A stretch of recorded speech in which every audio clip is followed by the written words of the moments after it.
on.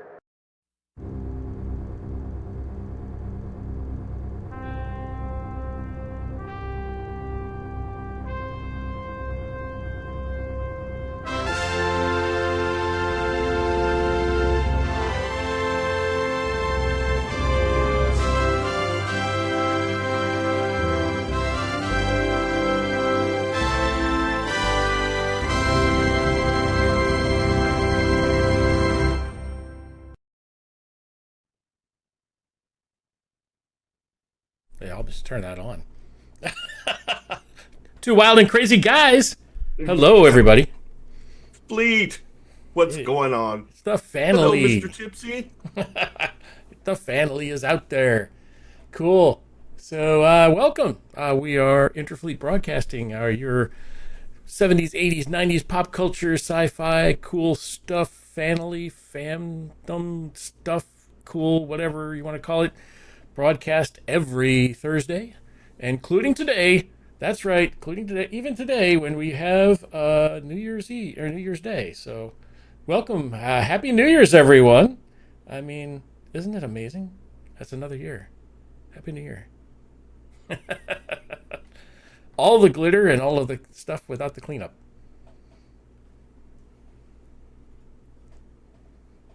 Yep, there we go. All right, so you there, Calvin? Yes, sorry. I got distracted. It's There hard. was So many things there was going so on. much going on, too much noise. Too much going on. So we have everybody joining us. I have got to pull that up, as a matter of fact. Where's the chat box? So it looks like Mr. Marshall is there. John, Ralph. Oh, wait a minute. I got to do this correctly. But I can't see it now. Erica. Hey, Erica. Welcome. We're awesome here. Let's see. I see. Who else do I see out there? Stream Elements. Thank you, Stream Elements. We're okay. Well, that's not supposed to be there. But Mr. McCoy. Lola. Her name was Lola. She was a show. Lola had a birthday this week. Yeah, Happy that's right. birthday, Lola. Happy birthday. I just got to do it this way with one eye. You peeky way one eye. Got to do that one eye thing. Kenneth, welcome. Hey, Mediocre, welcome. Oh, that's you. Yes, Chuck. I'm here. That's it. Chuck, Colin. It looks like we got so many people out there. It's amazing. And I could hold this up all night, but yeah. You want to see my beautiful face. It tickles me to death whenever you guys pull that up. I'm just like, That's what you made a really good product. I mean, this is amazing. This is I'm very happy that you're happy with it. That's the thing. I mean, and this, does the romper room thing. I always told Pete, you need a romper room mirror, and you went full out. I was expecting just a romper room mirror, but no, you went full Battlestar on us. Oh, had to. Hey, you know 3D, look at that. Yeah, 3D print. There you go, new and improved. I tell you what, we're thinking about, we're in the new year. We're in the new year. That's right. But if you think about it, today is the first day of the second quarter of this century. That's Don't you feel really old now? yeah. Well, I feel really old when they say, "Hey, Battlestar Galactica has celebrated almost X amount of years." I'm like, jeez. It's been a long way. It's been a long time. I mean, but look how far you guys have come in the short time. 5 years. I was just talking. So I like messing around with AI a little bit. AI is a great thing to aggregate data that I could never aggregate. I could never do all of this. It would take me what I've done just recently would take me months, and I don't know any programming or anything like that. AI programs everything. I tell AI, I say I need a program to pull the data from YouTube, and I needed to pull all of the SRT files, all of the closed captions, and I need them to save it individually in order, and then I needed you to save another file on top of that is without the timestamps. It wrote the code, and in an hour and a half, I had everything. That's amazing. For 5 years worth of videos. That's amazing. It was like, wow. So what I'm in the process now of is gathering all that data and going to create like a book that you can use to go through and say, hey, I need, when did we interview so and so, or if one of the fans out there says, hey, when did we look for Jean-Pierre Dorliac? Yeah. And you could go through and find, search it on a PDF or something, find Jean-Pierre Dorliac, see what episode it was, whatever else. And then if I feel froggy, I'm going to link every episode inside that book to the video inside of YouTube. Oh, wow. Unless AI can do that for me, because it's done just everything else. It can't download the video though, but right. Just well, as long as YouTube and Facebook and stuff like that's around, then we're golden. Yep. And then Bert, I only want AI to do so much. Bert asked me something a little while ago. I said, well, how long have you guys? How many minutes of broadcasting? Well, hang on. A couple minutes later, it comes back with how many minutes we've done since we started broadcasting September 17th, 2020. We have done 560 hours of broadcasting live, and that is 33,600 minutes, and it is also 23 and a half nonstop days. Okay, so what that means is, you guys, if you want to go on vacation, but don't want us to miss you, you can we're going to start at episode 1. We're going to redo episode 1. Just let it run. We don't want to redo episod 1. I've rewatched episode 1 before. It was like, really? Oh my God, look at that cheesy mustache. Hey, I see, now I'm going to have to go back and look at episode 1. Oh yeah, and then just some of the ones I've not seen back that far. And we thought he's like, oh, we're gonna have a good time. Holy cow, one person watched us. Then we figured out, hey, it was us. I figure when you're doing live streaming video, you're not actually in it until the people that are watching aren't related to you anymore. Yes. So, I see mom. Yep. Oh yeah, it's like, yeah, hey, watch us. Somebody come watch us. And then it's grown so much, and we've got a family now. It's been so fun. Yes, we do. It's so fun to pick up fans like you, Bert. We've got on tonight. We've got John. We've got Lola. We've got everybody that just read off. Erica. We've got all these people that have just become part of a group, part of a. I don't know. It's part of our life now, and it's been amazing. The thing I like about IFB is. If you're in the mall or you're doing something innocuous, you're just kind of in your own, you're pumping gas or whatever, and you have your likes and they're in your head. And for me, if I'm doing something and then somebody has a ringtone or a announcement and it's like R2D2 or some sci-fi related thing, I'm just like, my people are calling. And that's the thing. That's the thing about IFB. When you come here and you're a sci-fi nerd or whatever, in very short order you're amongst your people. Oh yeah, and we learn from each other so much. I mean, I've learned from the family so much. I've learned from you. I've learned from Bert. I've learned from John. Everybody here. Lola. We've met at cons. Those kind of things have just built those relationships over the years, and we're gonna keep going. I don't have no plans of stopping. So. It's always a fun ride. every minute. So speaking of family, let's bring everybody on, and I'll have to probably manually pull everybody's. Hang on, it'll take me a second to pull. There's Bert. There's Mr. Van Gosteen. Yeah, let me make sure. I was watching your new. Hello, guys. Happy New Year. Yep. New Year, Bert. Even Jacqueline joined us. Hang on. I can put Jacqueline. And what did I put Jacqueline on? I think I'll put it. Let's bring everybody on. Yeah, bring everybody. Open the door. Bring the family in. I wish we could bring everybody in. Give me 1 second, Jacqueline. I got to figure out which open video. Well, one of the things the thing about the new year is that it's the one time of year that you can look forward and look backwards at the same time. you know. And so one of the things that I was thinking about that maybe each of us could kind of think about, and even in people Ta-da. online. Jacqueline's here. Hello, Jacqueline. So like for 2025, what word or phrase do you have that would help you to kind of solidify what 2025 was for you? So, Dumpster fire? Oh, that's right. well, so for me, whenever anyone would ask me, I would always say that my job has gotten complex. Not bad, it's complex. And so my word for 2026 is focus.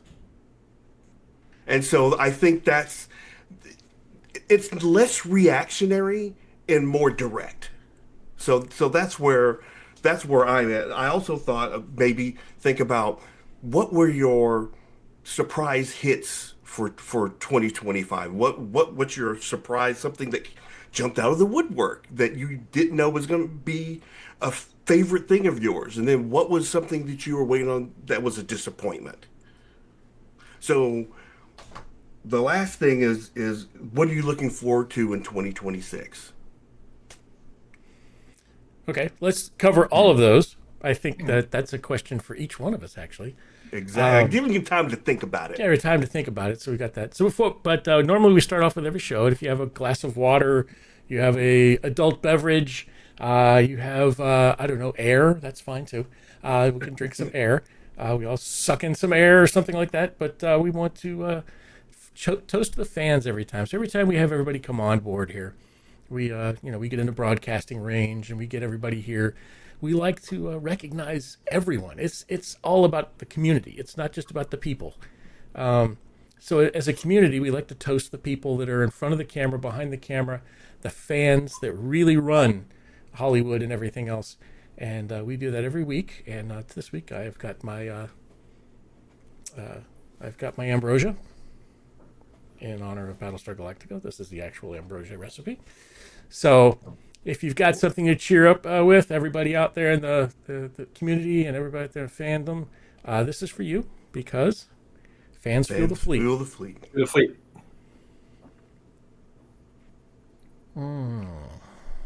Oh my goodness. I've been waiting for that all day. Oh, that's smooth. That's not as good as the Cylon oil. Come on. You know, You refined that right out of the Viper. That's probably pretty good. So when you're talking about success, you just for a show, it's like break a leg. So what's the Cylon version of that? It's just like, hey, go burn a servo, Blow a circuit. you blow a circuit. Go pop a circuit. Oil. Go break. There you Go go. throw a breaker. I'm gonna have to. The Cylons have That's gonna be in the breakers. sign. Oh, see when you're watching, just like, oh, there goes Tipsy blowing a circuit again. Blowing a breaker. Circuit breaker. But that was great questions, though. I like those. And before we get too far gone, I'm going to make sure Bert gets his in first. So Bert has got his special every month or so. Bert comes out with a battle briefing. We love these kind of things. We love that he spends time on these and comes up with some really good conversation pieces in regards to sci-fi fandom, sci-fi. What do you call it? I'm thinking of the word is planning when you're trying to attack something. Come on, Bert, help me out here. Strategy. Thank you. I knew somebody would have that word in there. Someone has that vocabulary. I'm working on it, honest. So we're gonna go ahead and put yours up as soon as I can find it. Yeah, Mediocre Modeler asked some really deep questions there. I was like, oh wow, I need to gotta think about those. Into that. So. Well, I'm going to ask ChatGPT while we're on break here. That's right. Yeah. Right. Use whatever you can in the background. What word do I use? Well, like AI is great. I'm like, I'm okay with you using AI. Just don't give it a blaster. I'm good as like. Yeah, let's. You do anything else, just don't do that. I was blown away with the ability to pull all of the audio from YouTube and get the SRT files and make a searchable book of all of the people we've interviewed, all of the segments we've had, the dates, the times in each one of those segments, at what time, and then I've got each one of those things. I'm also pulling like 5 statements that were made during this the broadcast, and then a general summary. That's just, and that was done in a day. That's 280, 290 some broadcasts. And you mentioned earlier you can also pull quotes, right? Yeah, which I I can pull think is quotes really valuable. I was like, I wow, remember when I had finished Three Immortals, my first novel, and then someone, for marketing, we just need all your quotable stuff. Oh, wow. What do you Oh, mean? that's easy. We need Hang all on. the great quotes from the book.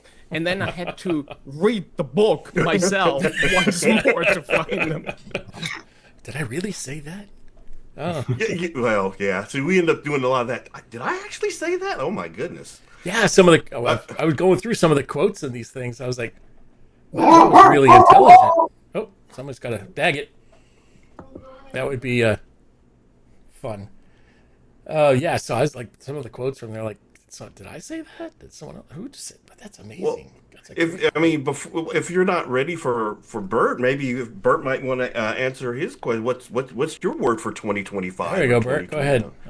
So, My word for 2025 to describe Now 2025. we're in the quote realm, and oh my god, in 10 years the toaster is gonna run the AI on it again, and then it's like, oh, this idiot said this and that when the time came, and yeah, I'm woefully unprepared for this.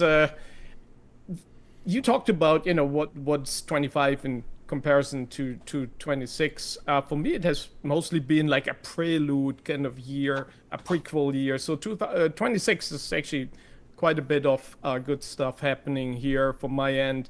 25 was really a lot of prep work for it. It's not like there wasn't any output. I still got the serial out there every week, which got me into a new rhythm.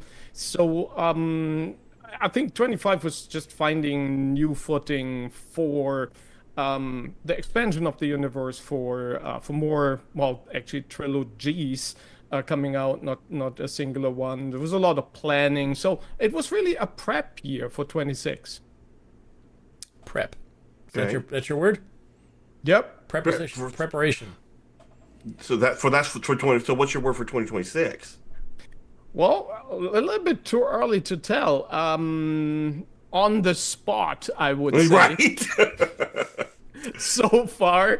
Now, these are good questions, Mediocre. Lost. No doubt. Right. I think for 26, I don't know yet. It's I hope it's gonna be good, and look back and have a slightly more epic word than prep at the end of 26. But I'm pretty sure I will. Yeah. Okay. Good. And we'll ask in a little bit what's your plans for next year as well. So if you got you see something on the agenda. So we'll let you think about that one while you go ahead and give us this fantastic battle briefing like you normally do. And this is Burt's Battle Briefing. We need a theme song, like, I don't know, like dun dun dun dun dun. Oh, wait a minute, that's the wrong one. No. Commercial drums or something. There you go. Welcome to Burt's Battle Briefing. Well, Yeah, that's it. my plan for this year is to wait for a new theme song. There you go. The expectation of a great theme song. All right, I'll put it into Suno later and we'll figure something out. That's right. Yep. I mean, the year is fresh, so is the to-do list. So, yeah, just put it on it. So, everybody, this is Bert Oliver Boehmer. He is a award-winning author, and he is going to give us the Bert's Battle Briefing that he does about once every month. Take it away, Bert. Thanks for having me on as usual. And yeah, again, Happy New Year, Fleet. Very much appreciated being here. Welcome back to Bert's Battle Briefing. Well, since we talk about this year, last year, 2025 was actually my first full year doing these briefings on Interfleet Broadcasting. And recently I went back and looked through my own scripts. I was less sophisticated than Tipsy. I didn't use AI for it. I was just looking for, well, a common thread. So I didn't just look for nostalgia, but to see if there was a pattern, something that is quietly holding the different topics I picked so far together. So we talked about all kinds of stuff: fuel shortages and faith and mythology and endurance, ancient weapons, long treks, frontiers. But I think I've found the glue.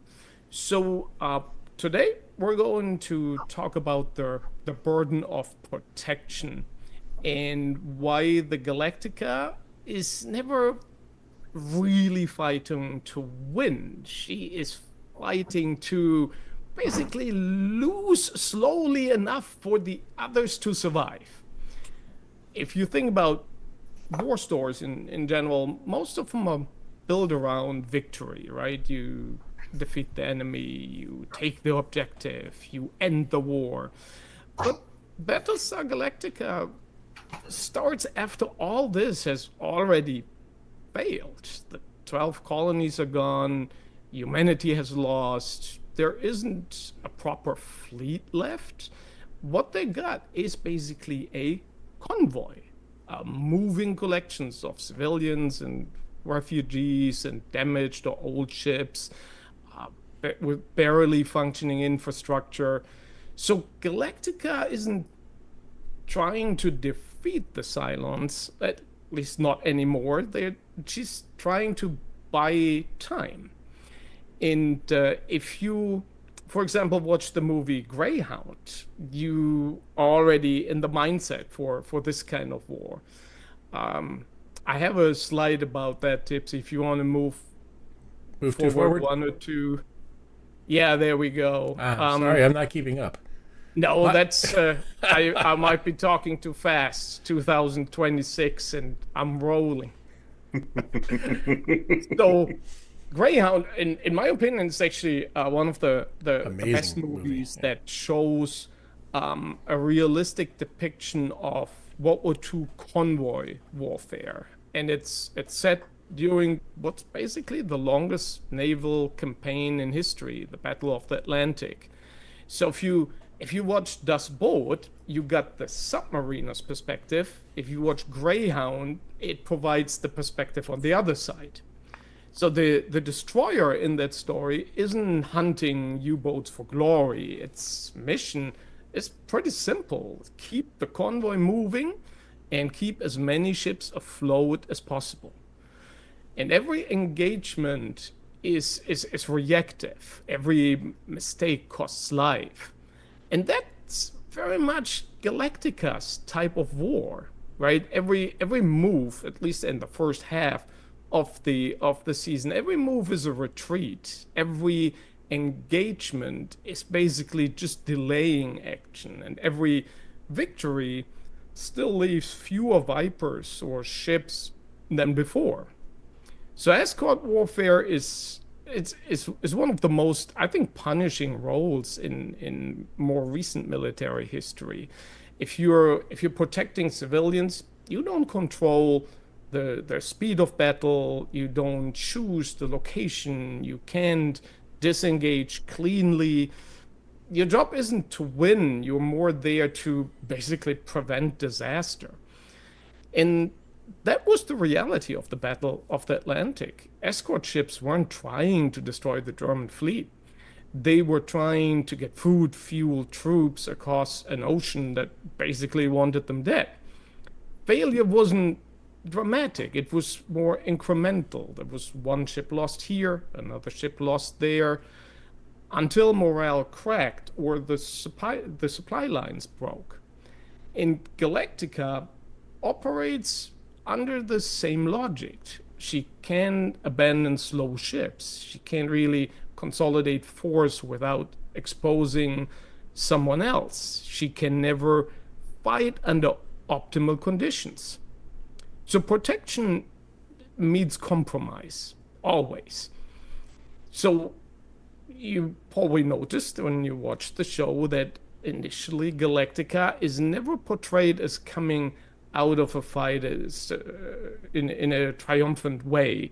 Even successful engagements, there's not a great sense of relief. There are damage reports, there are casualty lists, and it it feels like a war of attrition, and it is. Morale becomes a strategic resource. Trust becomes fragile. And every decision made by Commander Adama and his staff creates resentment. Who gets fuel? Who gets escorts? Who gets left behind? In the cool irony is the better Adama does his job, the longer the fleet survives, and the more the survivors actually begin to realize the situation.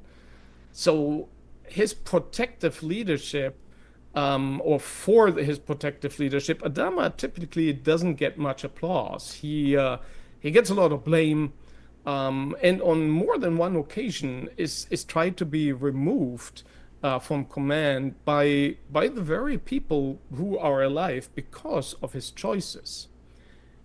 And I think this is where Battlestar Galactica gives us one of its clearest contrasts.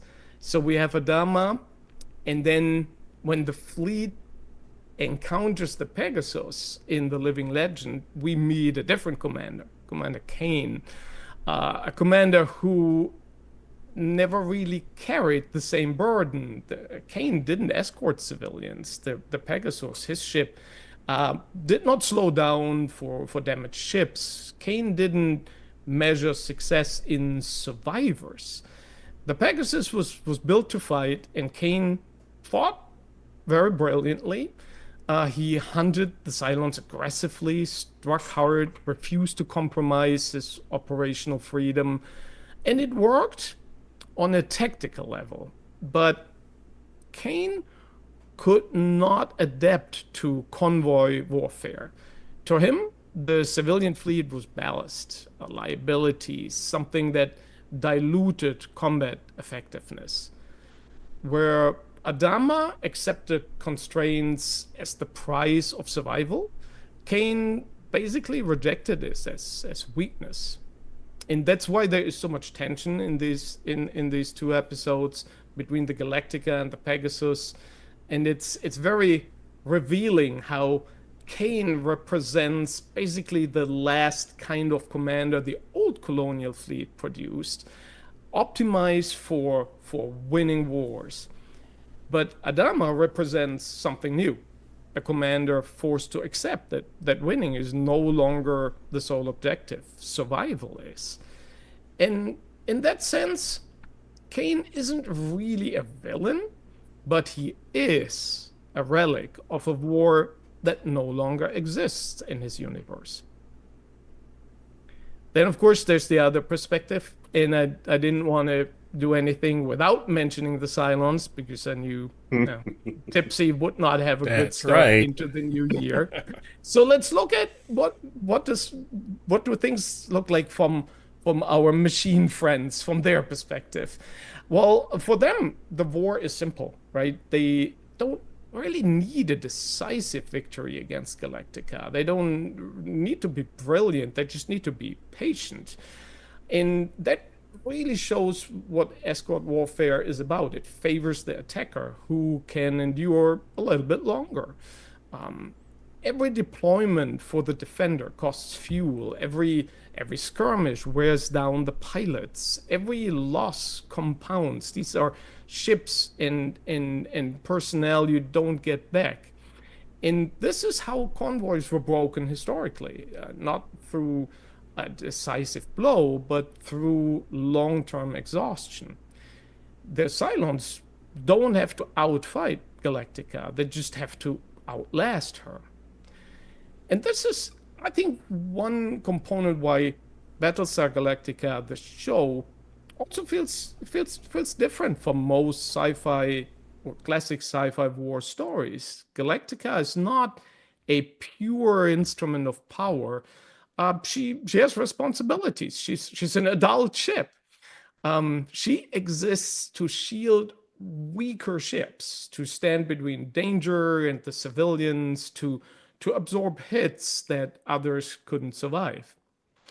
And history has taught us that sometimes survival, pure survival itself, is victory. The evacuation at Dunkirk wasn't a triumph of strategy, but it was a triumph of resilience and of protection. Equipment was lost, territory was abandoned, but lives were saved. And that changed the future. That changed the outcome of the war. And that's the same arithmetic Galactica operates under. Success is measured in people who wake up the next day. So when we look back at everything Battlestar Galactica explores, the fuel shortages, the questions of faith, endurance, ancient weapons, endless retreats, they kind of all circle and orbit around the same truth. Survival isn't heroic. It's kind of heavy and exhausting, and it forces leaders to carry burdens no one celebrates. But Galactica isn't losing because she's weak. She is not winning because she refuses to stop protecting those who can't fight for themselves. And I believe that's what makes her story special. And while we're still here and talk about it. Fleet, it was a pleasure. Thank you for joining me for this Burts Battle Briefing. Until next time, and for 2026, since I was asked earlier, watch your wingman, guard your civilians, and protect your convoy. Awesome. That was brilliant. That was really brilliant. That was fantastic. That was very good. That was deep and good. It was very provoking. I would love to get in your mind sometimes, because you start talking about the convoy warfare, and I was like, yeah, I just never thought about it that way. I never figured that would be something that we would, that would come from World War II into Battlestar Galactica. And it is portrayed rather well in regards to what you said. It's amazing how well it's portrayed. I don't want to step on Tiny Bean Tara's toes, because she's really the one around here who recommends movies. But Greyhound, I do recommend. I honestly think this is. So I'm no, Gypsy, you don't want to be in my mind. I guarantee. And you also don't want to watch war movies with me, because I'm gonna be the guy who's like, the boats are wrong, or they didn't fly this plane in '43. So that would be me. In Greyhound, I found only one thing I could complain about. So this was one of the most authentic I've ever seen. So it's highly recommended. Hey, Bert, can I ask you maybe a couple of questions based on your briefing? Go ahead. With the convoy version of that, the game has changed, like you said, once the Pegasus comes in there. So given the trajectory that everything was going the same way, how many Battlestars do you think it would take added to that convoy to where they could be successful? Where it wasn't a weekly struggle for survival, or they were always running? Because Right. I felt like 2 wasn't enough. Even with the Pegasus, they still had problems. Yeah. Yeah, two wasn't enough. 2 was so on the edge of, you have to be incredibly lucky. If all the luck is on your side and everything goes right at every single turn, then maybe. Not guaranteed. I think if the Colonial Fleet would have had 4 surviving Battlestars, I think there would have been a viable force. They could have had a guard ship for the civilian convoy, and 3 basically active combat Battlestars. If everybody had their full Viper complement, I think 4 would have been a pretty decent number to survive all the encounters in the show. Not just survive them, but come out on top. That's a season 2 for me. Yeah, really, that'd be cool. That's a season 2. Let's do that story. Yeah, with Well, 2000. we all want to season 2, right? We've been waiting. It's Right, man. years. Yeah. Continuously wait. Sean wrote a couple of good versions of season 2, so I would love to have seen it. Oh yeah, it's not for lack of material.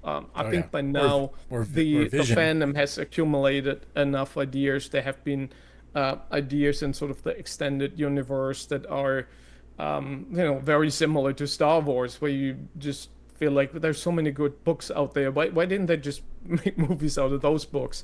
So we don't have the that many material books, is though. there.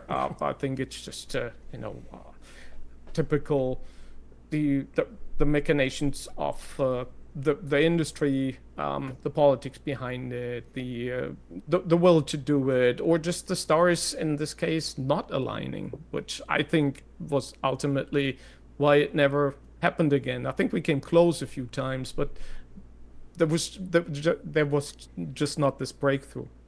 I think. Do you ever feel like there was like a poor part of Galactica that they didn't touch for you? Like so it's ironic you chose the scene where they were bringing Cassiopeia up from the rest of the lower class, and we never really go back there. And so it seems like that is a storyline in and of itself. Is there anything in Galactica that you think, they should have touched on that and they never did?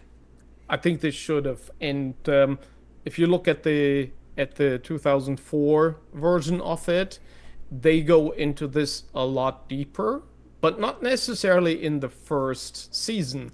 But they have the time, right, to go into the politics and how the humans start to struggle with each other, how the different ships are pitched against each other, or different sort of classes and factions emerge. And it makes for great storytelling, right? Because you have this enemy, but here are we humans, right, in our sucky way, still kind of fighting ourselves. And I think the tone and background was set for it. There are a couple of pointers in the original series, like the food distribution in the beginning. Mm-hmm. There were some people were hogging all the food and others were starving. Sorry, Yuri. Yeah. So the groundwork was there, and I'm pretty sure it was meant to be explored in future installments, but we didn't get there.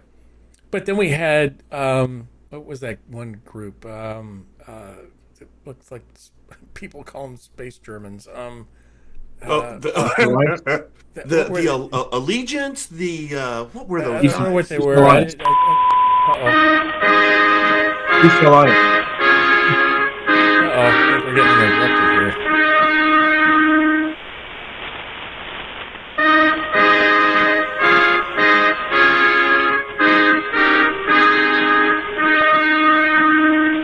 Attention, attention, attention to unknown spacecraft. This is the Eastern Alliance Star Navy broadcasting on guard. You are violating Eastern Alliance controlled space and are approaching our military alert zone. Leave immediately and keep off. If you obey, you will be safe. Change your heading immediately or bear the responsibility of all consequences. Oh, that was interesting. I'm going to need Erica. If you're out there, I know you are. I need you to get to the Vipers. You need to. But really, what threat were those guys? I mean, if you ever looked at, remember they were, they would see the Battlestar. There's like, oh my gosh, they could actually put one of their biggest ships inside the Battlestar. So they were. Oh yeah. This is Chris Marshall. Thank you for that, by the way. That was fun. The second part of the first season, some of the dynamics I described were there was a change in that dynamic, right? Where the further away from the core Cylon threat they got, the more they encountered places where the Galactica could actually dominate the local space. And the Eastern Alliance, was certainly no match for them. At least not ship by ship. Maybe in numbers. It was crazy. Yeah, but they went wild in a number of different ways. So I just couldn't understand. They went from that to Experiment in Terra and a couple of others that just were a little off, in my opinion. I liked the Cylons, of course, because what the frack. But I mean, why are we going with this other threat, that really isn't a threat because it looks like we can, the Battlestar guys can wipe him out. So, the Cylons could. So, Well, yeah. Chris Marshall's I just kind of cussing in the background, I'm sure. I just kind of felt like I felt sorry for those people because the Cylons were following in behind them, and all we did is just line them up, Yeah. they were what is it, cannon fodder. We just put them behind us so that gives the Galactica time to get away. Yeah. Yeah. Okay. Yeah, Sorry, that's guys. an interesting way to look at it. Yeah, wherever the Galactica went, of course, it became an immediate danger zone, and you're like, you know what, we're leaving, and so should you. Right. Sorry. Yeah, just The sorry. Cylons are gonna wipe your. Never mind. So, what have you got going on? Your book or your website? What's going on for you this year, Bert? I'm going to continue the serial web novel, Goddess of the Galacticide. Yep. So that is all set. So everything I write is set in the same universe. I had the canvas I created is basically the local group of galaxies, and I have about 3,000 Earth years worth of history. So it's a big playground for my stories, and that's how I wanted it because I felt like I'm a major sci-fi nerd, and I just wanted to be able to tell all my stories ideally, if I could, in one consistent universe. And as a reader, I like some of my favorite authors. They had started to write different kind of stories, and then eventually they put them all together. Like Isaac Asimov, at some point, he put the Foundation and the robot stories together, and it was a little bit of a stretch for him to do that, but he pulled it off. And so you could read all this and it was one world. Lots of different aspects, lots of different places, lots of different side stories, main stories, but it's all contributing to the same world. And that's really what I want to capture was the Galacticide universe. And so Goddess of the Galacticide picks one young lady. She emerges in the third book of the first trilogy, and she becomes a central figure for the struggle with the aliens who couldn't get quite killed off in the third book. They thought they did it. There was an extragalactic threat to the entire Milky Way. Under enormous losses, they thought they pulled it off, but not quite. So she has to deal with that.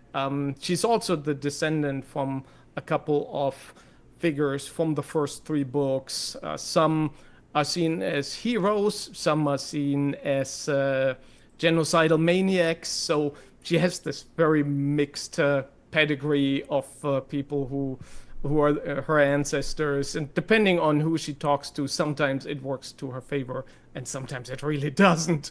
So yeah, this story is continuing, and what I'm currently in is basically the first novel equivalent of a follow-up trilogy.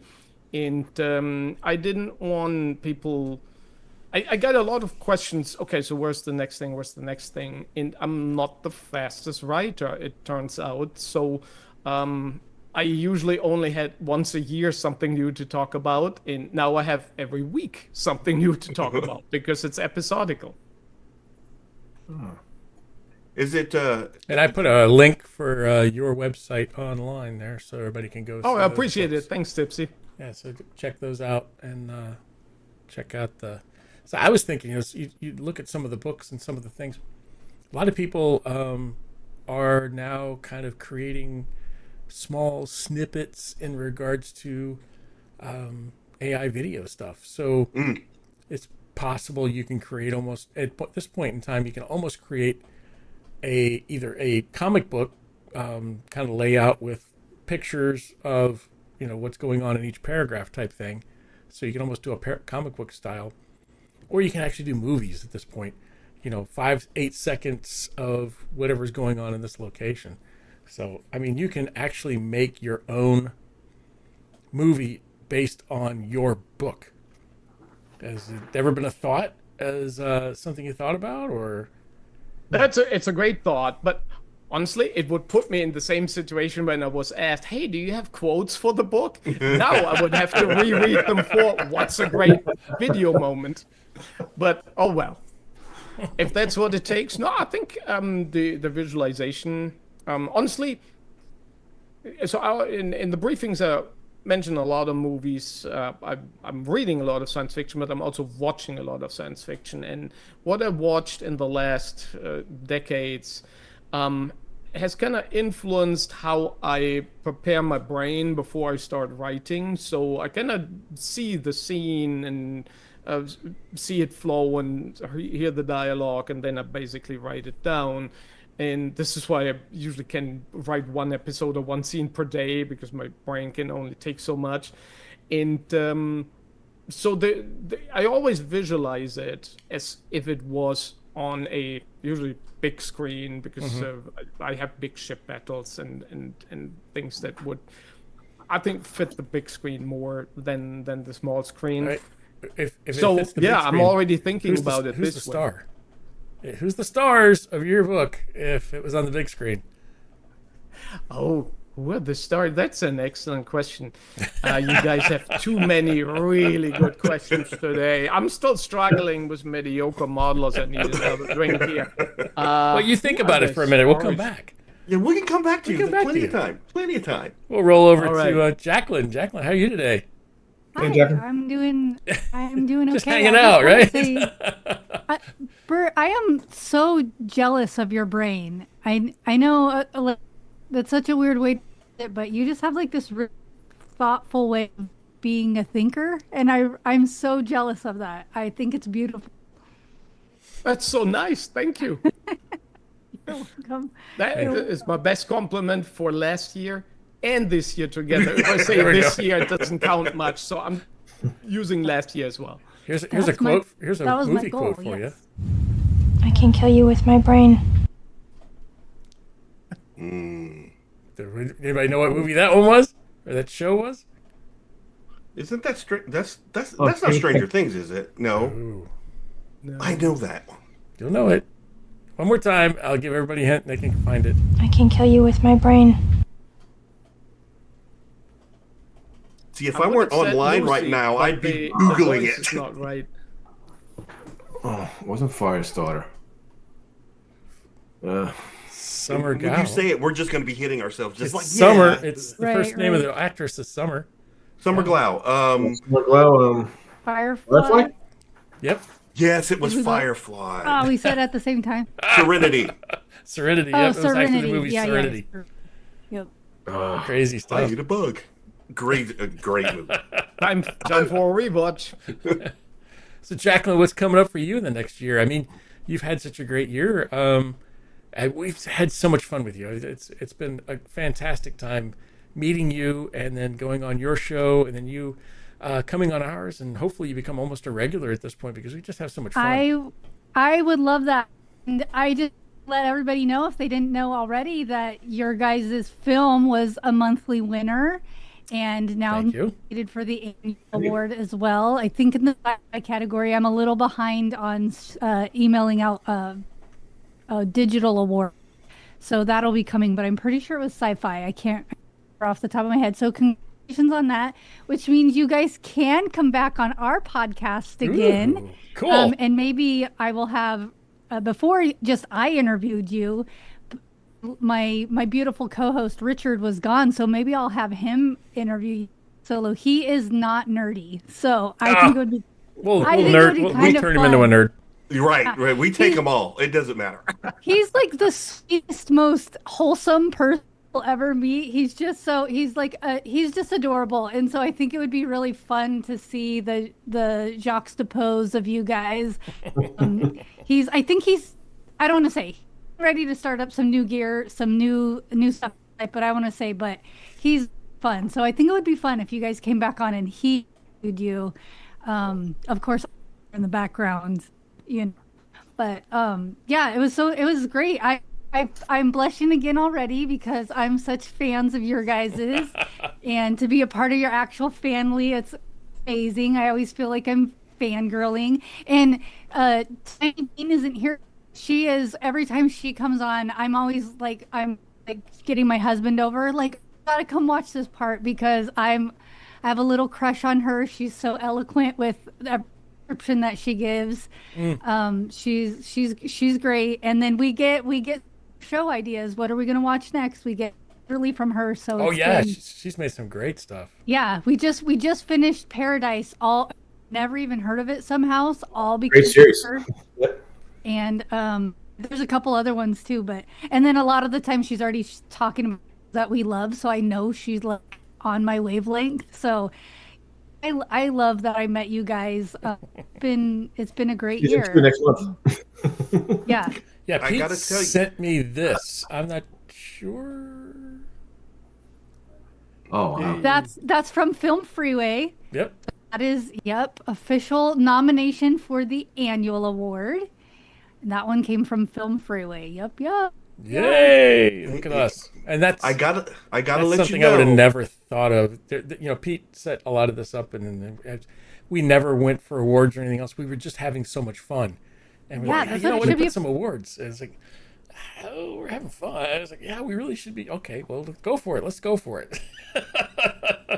Well, when Pete sent out the text notifying us that we had gotten that award, you can just hear Pete's voice. You can hear happy texting. Hey guys, look, we got this award. Yeah. And he would be so appreciative if he were here, and I guarantee you, He's not passed or anything, everybody. He's just Right, not here right. today. Don't Yes, think he's passed on, right? No. He's just, He'll be back. well, He'll be he's back. in L.A., so we could probably say he's probably passed over You never there know. somewhere. yeah, right. He's a He's few hours probably from just that. gonna be stuck in traffic. That's Yeah, all. he's stuck in traffic, yeah.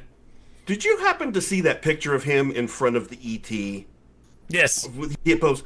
Don't they look kind of similar? Well, didn't they have the same kind of Yes. smile? I was just like, I don't know if that's a compliment or an insult. Ouch. Wow. It looked. I was just like, huh. Both are Okay, handsome. moving on. Both are handsome. I want a silent hat. That's fine. The silent hat. Yep, I told Pete, buy me a silent hat. Yeah. Buy me one now. I'll send you, what do you want? I'll send the money. Well. So since you're here, Jacqueline, if you don't mind, Time for your would- questions. Would you have a problem in like reviewing going over the questions that we're proposing for tonight? So, like for first one, what would be a good word that you have to describe your 2025 Man, to limit it down to a singular word is or phrase? that's a little bit tough. Okay, a phrase. I think 2025 was a lot of, how do I even say this? I had so many projects for decades that I've been slowly picking at. And kind of also feeling like I can't really, this isn't who I am. This isn't what I do. And 2025, I just said, I'm just going to do it because it's for fun. It's for me.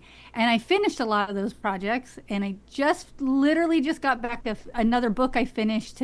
I finished it yesterday and got the edit back yesterday. So that was 2025. So I'm working on the cover now.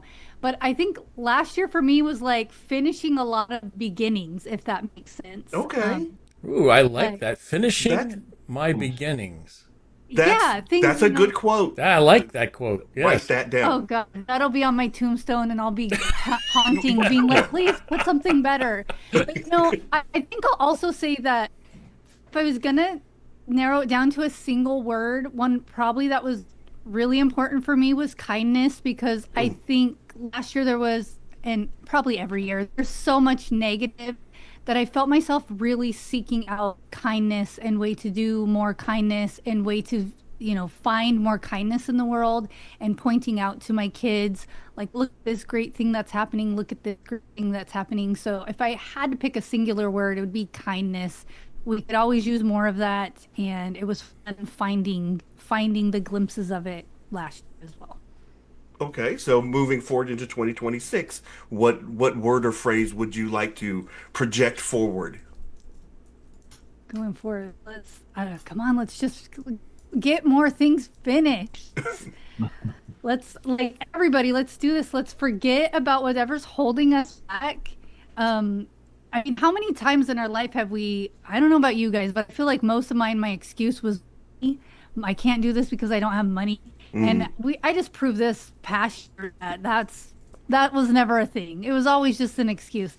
So I want everybody to just, whatever's holding them back on something, just pretend that's not a thing anymore and go finish the thing. Go do the thing you want to do. Even if it's not like something that needs to get finished, but like go do the thing that you want to do.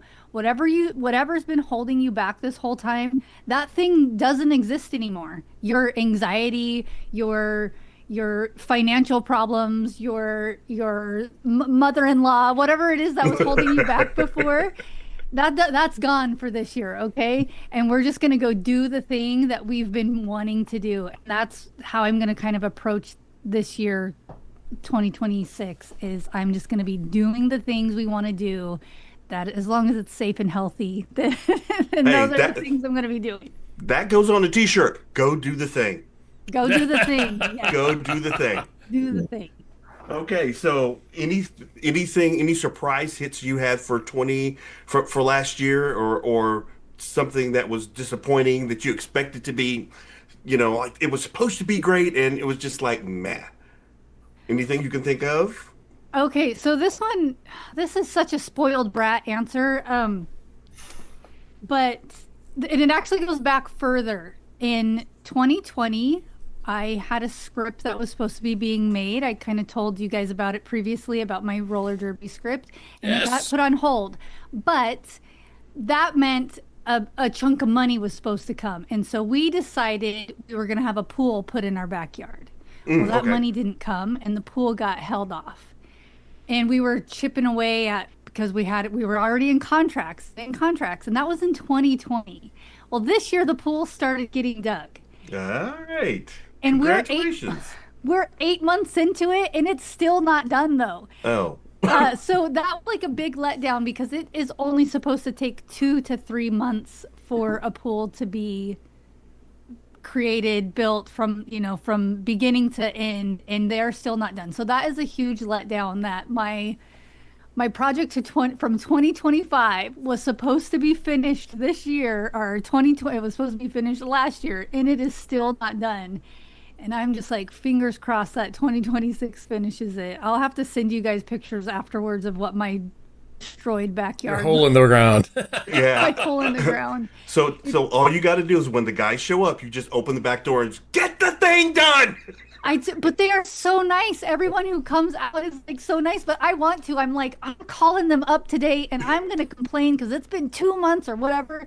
And I have this like angry mentality, and I call and I'm like, "Hi, how's your day going? What are you guys up to?" Because they're so nice. So that was a real big letdown for me. I think for my whole family as well. Dogs, like our yard is torn up, and my dogs are like, "Where can we play? That's like, we're not going to fall into a hole." But this year, hello, my poop. Beep, and beep, beep. You know but what? It's going to get done this year, and I just have high is, hopes. I like I said, they're gonna do the thing this year. And one of my things that we're going to do is we're going to get this pool finished no matter what it takes. If I have to get out there and do it myself, we're going to do it myself. I will get it done. I'm going to do the thing. But like I said, that's such a spoiled brat answer. Like, I know how privileged I am to have that even be a problem. To even be a problem, that's such a bratty thing. Well, you know what's going to happen.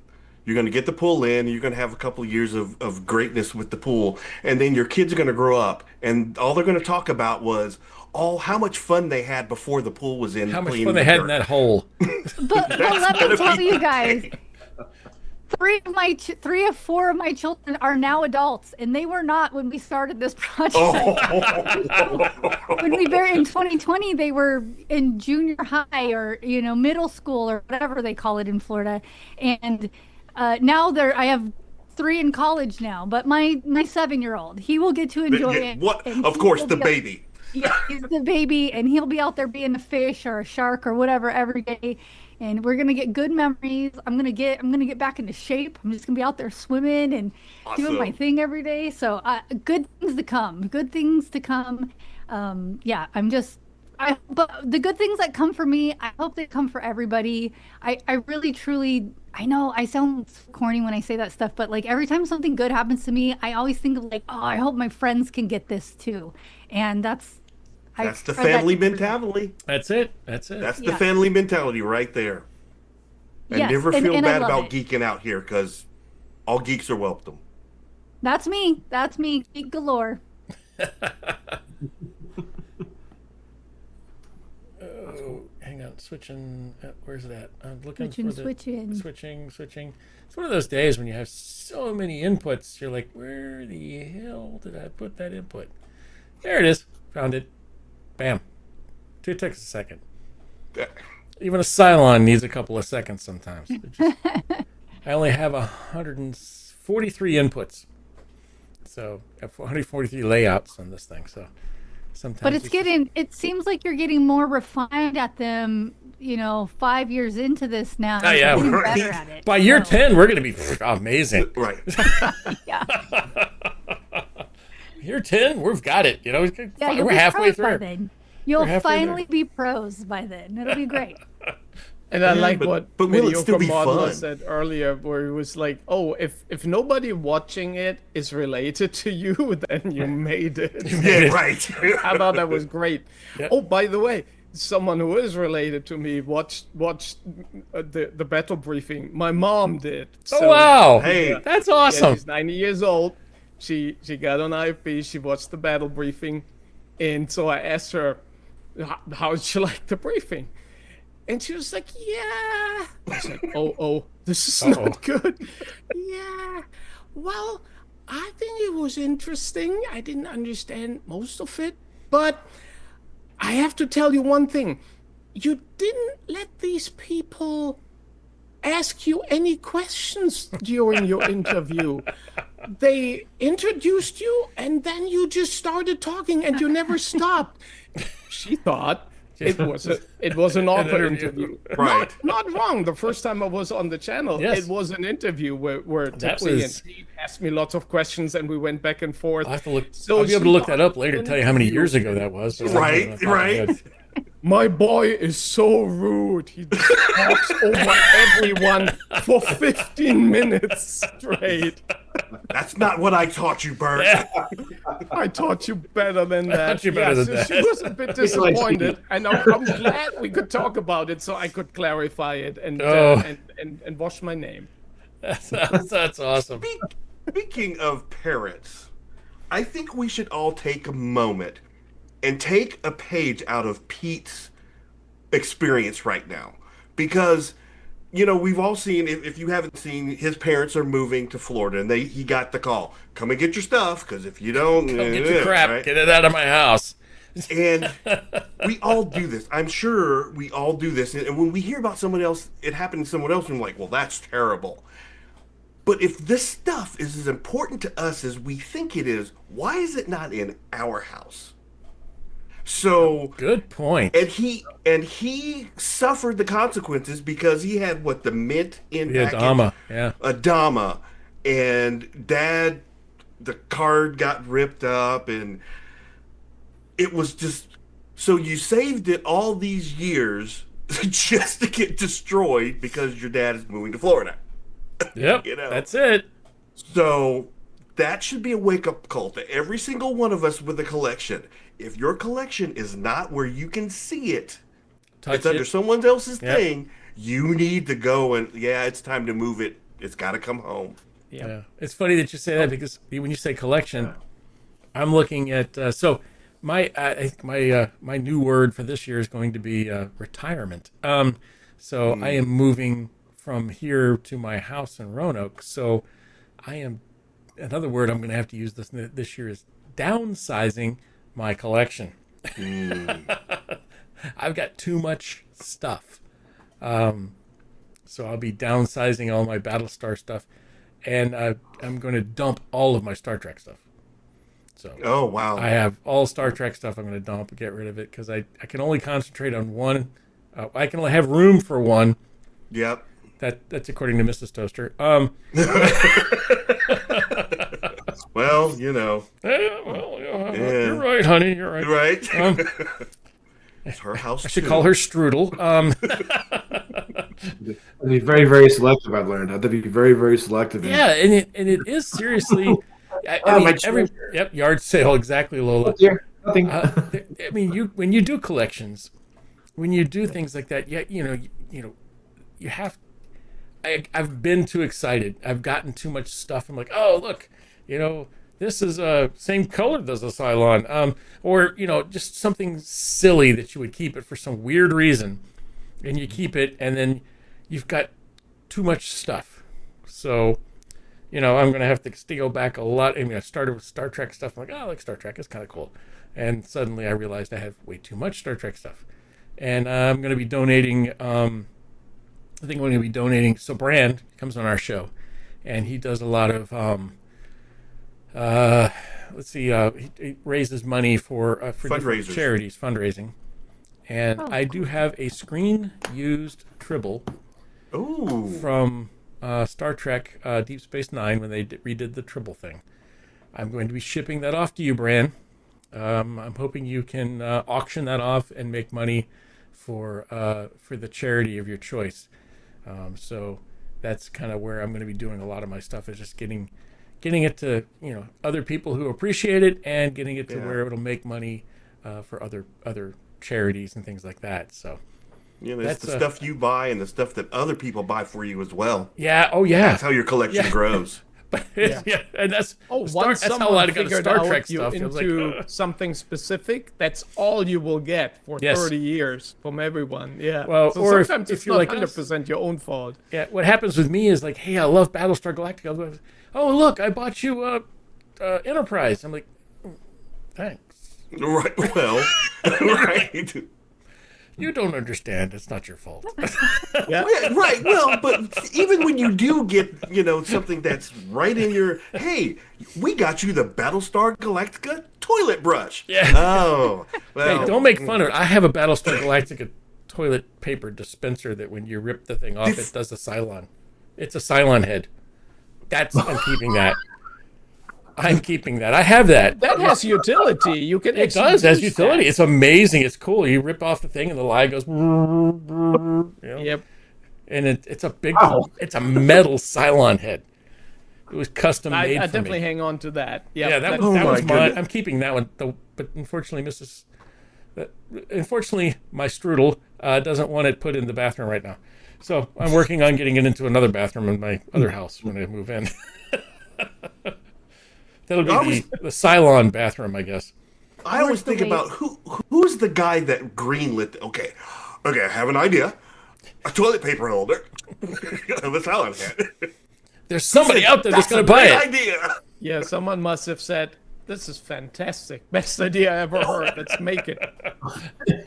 I did have an idea for Barry though at Factory Entertainment. Yeah, Barry's going to be my downfall, because those will be the next things I have to end up buying. Yeah. Oh my God, I love this. So stuff. I thought you could do a combination, the IFB exclusive for Factory Entertainment, IFB After Dark, The Boys of Triad. Sounds like a calendar. Action figure set. Sounds like a calendar. That'll sell. There you go. Who wants to look at that? Well, I didn't even want to look at that in the regular show, but I'm pretty sure some of our we are an female audience may thank you. We're have an enjoyed equal opportunity geekdom show. That's right. They would appreciate that. Those things that was just weird. Anyways. Yeah. Well. We'll make a calendar. It was just weird. So, Mr. Van Gostein, though. Yeah, your turn. How are you, sir? Very good. Very good. Hanging in there. You got your minions around? No, they're running around. They have I saw your minions have a 3D printer now, so that ought to be interesting. Yes. They got one printer. They're making me looking at stuff to make me stuff I swag to drop off at Dragon Con. So they're very busy. Very busy. Yeah. So you have to get him in touch with Mediocre there, so he does all the 3D printing stuff. Yeah, I'll send you some files. Okay. Yeah, he'll love that. He's like, oh, look at this, Dad. And like, how do you do this? And how do you? And he's like, looks at me, shakes his head. It's this way. I'm like, oh, that's how it works. He just looks at me like, I'll wait for. Dad, you're so. And it was funny about collectibles. You know, sometimes you bring collectibles to the house, and you bring it from mom and dad, and they think they're safe. And you come home one day, and you look out the yard, and you see something in the yard, like, what? That looks like a figure. And like, who opened it? Who opened that? Like, oh. I'm trying to get used to it, fatherhood. You know, it's all right. Right. It's okay. I'll just all right. Myself. Your questions are up next, sir. All right. 2025. 2025 went quick. Very quick for me. It was gone. So I learned my word that I learned was to relax. You know, when I go to work, I'm very hyped. Find things to do. Like, oh, relax. Come on. We do too much. And, you know, I want to get this done. And like, so I learned to take it easy a little bit, take it, do time management, and learn how to try to do the things I can do. I started doing things I wanted to finish up. I enjoyed like finishing small projects. The last couple years I've been reading, but lately I'm really enjoying the time I take to read a book. You know, I really missed that when I was younger. We don't read, and now I'm like, I need to read a book, and I'm just enjoying the time I'm taking to it. Just you read a book and you're by yourself and you're reading it and you're really enjoying it. You're like, man, I stopped this for a while. Why I stop? And then you start to see all the new authors and the books and really catching up. So a big library to catch up on. So. What book are you reading? I'm reading Red Rising now. It's pretty good. Oh, I've seen that. Let me know if it's any good. That's a good book. Is it? Huh. Yeah, 2 books now. So I just finished The Devils. It was kind of weird. I'm in the Red Rising, so I just started reading that. So I'm trying to do different books, different genres, fantasy, high fantasy, and science fiction. So I go back and I just put it apart and I go, okay, this one. Okay, I'm reading fantasy today, and when I finish this, I'm reading back to military sci-fi. So I'm happy. Can you read more than one book at a time and keep, or do you focus on just one book? Oh no, I can't. Also one book, but I'm trying 2 books at one time, so I have time to I read a book here and I read a book downstairs, and I've tried to do it, but I keep going back to the same book, so I might as well just stick one to one. They keep getting mixed up with characters. No, it's okay, it's the same thing, but I am trying it. So if you can read 2 books at once, it's good, but I just started doing that. No, my ADD would kick in, that would be bad. Yeah. They would have a totally different book. Yeah. I like that you have a downstairs book, but that's a great term. So this is my downstairs book. Yeah, that's when I go. We have a read book, guys. Go relax. Go watch your TV. Okay, and then when I go upstairs, in bed, I read a book before I go to bed for a little while. So it's good. Oh, yeah, upstairs book. Yep. The upstairs is my hide book. Hopefully we'll be able to read Jacqueline's book. Sure, it's my upstairs book. Hopefully Jacqueline's book gets published, so we'll be able to read that one soon. Yeah. Add it to put it in the queue. Put it in the queue, yep. Yeah. So what about for 2026? Do you have a word for 2026? 2026. I think I'm going to try to travel more with the family, find day trips, spend more time with them. So work is a lot. Coming against I retire, a lot of my friends retiring this year. So I'm going to take a lot more time to, get in the car. Okay, get in the car. Let's go somewhere and enjoy time with the family. That's what I'm going to do. And hopefully talk my wife into going to Dragon Con. But she's still fighting me on it. But one day she'll give in. Yeah, I hear you there. It's still give in. It's a lot. Yeah, your Dragon Con's a lot.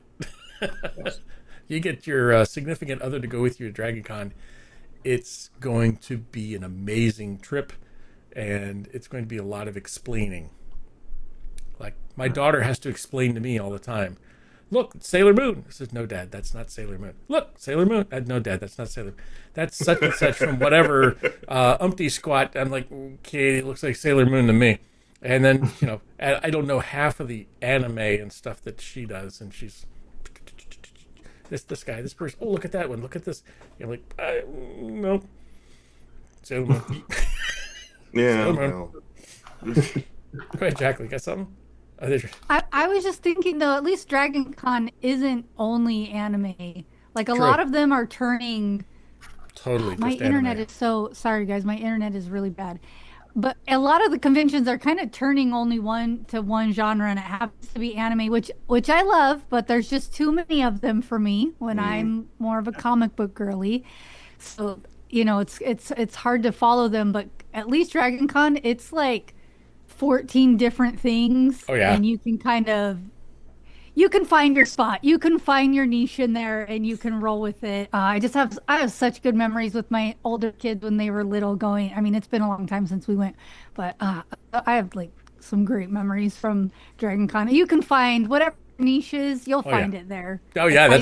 I think, yeah. Dragon Con, that's one of the things we always pushed was Dragon Con. Dragon Con was I missed Dragon Con last year for the first time in 8 years. I didn't go last year. Just too much was going on. So yeah, Dragon Con is probably one of the few, but I feel it. Jacqueline, you're right. I feel that is they're too singular focused. Most of your cons are now singular focused in regards to. Somebody just said it a minute ago. K-pop demon hunters. No. Oh yeah. What?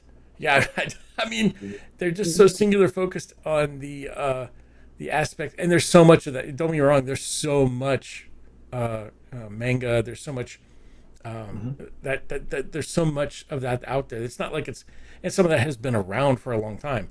Yeah, the Waycross stuff I used to watch when I was a kid. That kind of Star Blazers and those kind of things, but those aren't there. It is all the new stuff that is there. And when I go to a con, I feel alienated. I feel old. Well, Yeah, I think that's more it. You look around and you're like, You look around, you're like, this is all new stuff, and it's not bad, but I don't know it. although a lot of the cons do throw in, a small thing for the older crowd, like, hey, we're bringing in Eric Estrada from Chips. Oh, I know that one. right. Who's he? Right. Who's that guy? Yeah. My kids would be like, huh? Yeah. The hobby shops are doing the same thing though. I mean, one of my favorite things would be to go to the hobby shop, and Jacqueline, like you were saying, money was always kind of like, I don't have the money for this one and that one. I'm going to get that one next week. And now, you go to I go to the hobby shop, and everything that I would want, I already own, and it's just walls and walls of Gundam. Oh yeah. And that's not my thing, and I don't begrudge them. I mean, I just feel like the sun has set on my genre, So You've got Star Wars. It never sets on Star Wars. well, but then again, there's always the 3D printing. The that has all moved to the downloadable 3D print files. The world is your oyster, so you do have that. So I'm not sad by any means. Yeah, Well, there's always something. But when yeah. you go to a con, it does feel that they're aiming it towards a younger crowd, and rightfully so. They're going to Yeah, make more right. money. Yeah, it's got to survive. Yeah, The hobby It's got- has to survive. Yeah, they have to survive it somehow. It's so. just so interesting though that like even if you go to like a horror convention, it's still somehow anime. Yes. You're like, I didn't realize this was over here too. But How yeah, did so Freddy it's kind of Krueger fun. end up in anime? Yeah, I think it's just whatever you can make products of. In anime, you can just happen to make the most different products of, and that's what people are going to be selling. Is Yep. I got Death Note products, for the horror. I'm like, really, that's not horror to me. That's more of a. But they say, oh, that's horror. I'm like, okay, well. you say so. Okay, yeah. But I mean, yeah, Lola says we're just getting older. I will. One of my grandsons is into that Friday Night at Freddy's, and I didn't understand it, and I'm just like, sacrilege, But I sat there here and let him kind of go through it, and I get it now. It's not as scary as my mind was making it. This little kid watching this horror stuff, and it's not as bad as we think. So yeah, that makes you do feel like old, but They It's became at the horror movies. right. It's kind of like the changing of the guard that has always happened, right? So when I watched I wasn't old enough to drive to the movie theater when Star Wars came out, so my dad drove me both for Star Wars and Empire Strikes Back, and he didn't have a great time. I think the first Star Wars movie, the only draw for him was that Alec Guinness was in it. That was a brand name he could recognize, and he knew, and he was like, no, Alec Guinness is solid, so if he's in it, then it's probably not too bad. And of course, he enjoyed going to the movies with me. That was why he did it, not to watch Star Wars. So yeah, it was something where he watched it. And I think during the battle on Hoth, he just made this remark about the AT-ATs, and I was like, "Oh, this is awesome! That's great!" And it's like these walkers don't make any sense, right? They don't make any sense. The center of gravity is way too high. Why would you have this in the war machine? So he was looking at it. It was like the engineering. Yeah, he was very practical. Nope, not practical at all. And I was like, what we're talking about, this is great. So this changing of the guard, it always happens, and we were like the new guard ones. Now I guess we're the old guard. We're the old guard, yeah. And you have to admit that there's still all these fans out there for this and everything that came between. And I think this is the strength of this channel, that you can just relive the memories or create new ones. And I don't have demographics of our viewers, but not everybody's our age. There are younger people watching this, and there are new. Like, just one example from my small sample set.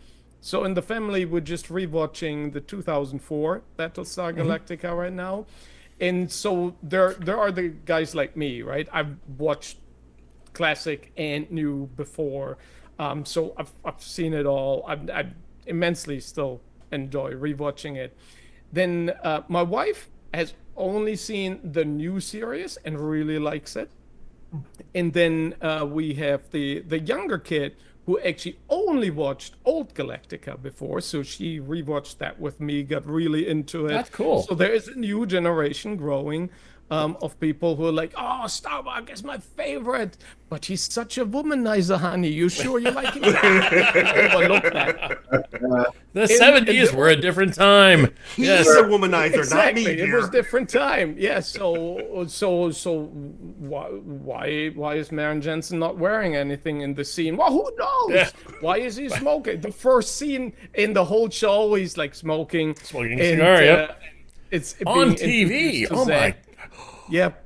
And then we have one kid who hasn't watched neither the old nor the new show, and she's now enjoying it too. So I think it's you can get into it at any stage of your life, and I think that's great.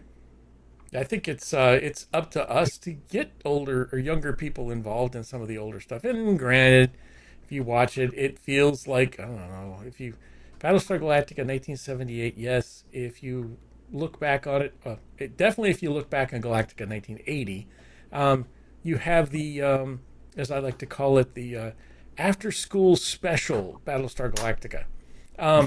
It's the after-school special version of Battlestar Galactica, but it was a different time. It was a campier, buddy thing. You're talking about the time frame of Emergency and Adam 12, and these things were. It was more of a hero worship than it was as time has gone on in Hollywood and everything else. And they all know that SEX sells, and they all know that everybody it's not it's not much of a drama if that person is perfect. So therefore, we got things like Training Day, where the police officer is a bad person, whereas in Adam 12, they were the heroes. They were But nowadays, you can't have a regular police show where the cop is not addicted to something or has done something wrong or is on the take corrupt, it's a different time from back then, and it's all, I believe, in the sensationalism of Hollywood, in regards to what sells in Hollywood. A better story. It gets boring. Battlestar Galactica in 1978 is more boring because there's not as much conflict character-wise. There is some conflict, but there's never, something wrong or something like that. Now there was, don't get me wrong, there is some stuff where, for instance, Sheba gets killed by the Cylons. We got one. Anyways. Ding. Ding. Check. Yeah. Stormtroopers didn't do that. Yeah. Yes. The Cylons and Stormtrooper go to the same shooting range, so that's all you've done. But so there's some heartfelt things, and there's single parent thing inside of Battlestar Galactica 1978, which you really don't pick up on unless you really kind of pay attention. Hey, here's Apollo taking over the role of being a single father. So those are the kind of things that you see in there, but you don't really see it much in Hollywood now. You see more of the problems, more issues, and I think we're missing out on that 1978 feeling. But Hollywood wants to sell stuff, and it's the sex, or if it's the violence, or it's the addiction, or it's something else. Those are real things in life. Don't get me wrong, I understand that, but we don't have a really good shows that we had back then that didn't contain that kind of stuff. The hero worship, the buddy films. It's hard to do that, and I'm not sure that those would sell now. It would be tough because of just the way it is. But all right, I'm getting off my soapbox. I've gotten way over here in the right field here. You know who is a hero? All the people that are watching, because we've been neglecting him. Like, oh yeah, Paul Rodder's watching. And Lola, earlier, she had a birthday. Erica Riley's on. Yep. Let's say hi, Erica. You need one of these, but you need a Boba Fett one. You know what? I almost... Fran, I did. Yeah, Fran's going to Dragon Con. James McCoy. Yep. Yeah. So, yeah, Fran says we're cultural fossils. Right. I'm okay with that. I like that. I'm okay with that. I really am. Who's that? Erica also corrected me because I said Friday Night at Freddy's sound like an old man. It's Five Nights at Freddy's. Man, that Friday Nights at Freddy's show is just bad for the children. Just drink my scotch and go in the car. I don't know what this Freddy Krueger. That looks like a doggone bear. That's not Freddy Scarecrow Krueger. in the house. Why is that? I think it's important. I think you're like you're saying. It's important to get the kids involved in some of the older shows, and at a younger age. I mean, at a younger age, that watching Battlestar Galactica 1978 would be exciting for a younger group. As they get older, they're going to be a little more jaded. That's probably not going to be something. Then you can introduce them to 2004 because that was definitely a show for jaded. It's good to pass on the torch. We met William Shatner and the Minions are watching the original series now. I've turned off. I just was rewatching a couple episodes of That's a great Star Trek. Aaron Gray, I'm a big fan. I love your fan of Buck Rogers. I don't know why. My favorite episode was the Warlock and looking down, the kids looking like. So in the story, That's it. Raise them right. Oh, she kissed me. I'm like, oh. But Bert kind of touched on it just a little bit ago when he said there was an actor in the film that his dad liked, and that's why he got his dad to go with him to Star Wars. You can use that with your kids too. I do it with my youngest all the time. If I'm like, oh, the guy who's going to play in this movie is the voice of this cartoon on this show, suddenly my son is much more interested. Or for me personally, because I've been to so many cons and things, it's like I could show him a picture of like the time I spent the day with Adam West, and then I could be like, let's go, like old school Adam West film, But I mean, he's so, I know he's passed now, but he, even like in his later lives, he did such great fun things that it's fun to watch with my kids. And just because I have this memorabilia from a convention, now my kids a little bit more interested in it than had they not. So use that a little bit of, I wouldn't really call it reverse psychology, but use some of that like knowledge of what are they into and how can you connect it to what are you into? And there's probably Yeah, some sort exactly. of connection somewhere in there, and that's gonna spark their interest. Even with adults, somebody's gonna tell me, "Oh, you should watch this show. It's about whatever, whatever," and I'm like, "That sounds really stupid." And then they're like, "Yeah, but so and so's in it," and I'm like, "Well, actually." I'll try it. I do like that person, so I will check it out. Instantly I'm into it, or I'm willing to check it out. So use that on your kids. Get the younger kids involved in the older stuff just by, showing them that this is that person when they were young, and look at this is how they started. Yeah. Now I think that totally works. Recently we were talking about some movies to watch or rewatch for the older generation in our house, and so The Island came up, which I thought was a pretty clever science fiction movie, and everybody was like, "Who's in it?" And it's like Obi-Wan and Black Widow. I said, yeah, that. Yes, There you go. yes, exactly. That's the hook. Yeah. Yep, That's the hook. Exactly. That's exactly that is the right way to do it. I feel like that's how I talk to my kids. That's how I talk to that's how my husband has to talk to me. That's how I talk to him in reverse. Is just like so and so. But I have like this knack for like picking out where do we know that person from, and I'm like, oh, remember that commercial from 2014 in the background sitting at the coffee table? That was that Oh my person. gosh. My brain works like that. Our voices I'm really well with that too, but I don't know why my husband kind of finds that super fascinating. So once I can pick somebody out like that, now my husband's way more into the show because I picked somebody out that he couldn't recognize or whatever. And I don't know. Yeah. I think it's funny, but just like Bert was saying, just Catwoman's in it. Like that's what we're watching today. A show that has nothing to do with Batman, but Catwoman's in it. We're on it. Hey, the person that endorses a film or TV show that's very important because your time is valuable. I still have not watched Wheel of Time because Tipsy says it's not worth it. Yeah, waste of time. He says it's not worth it. So I'm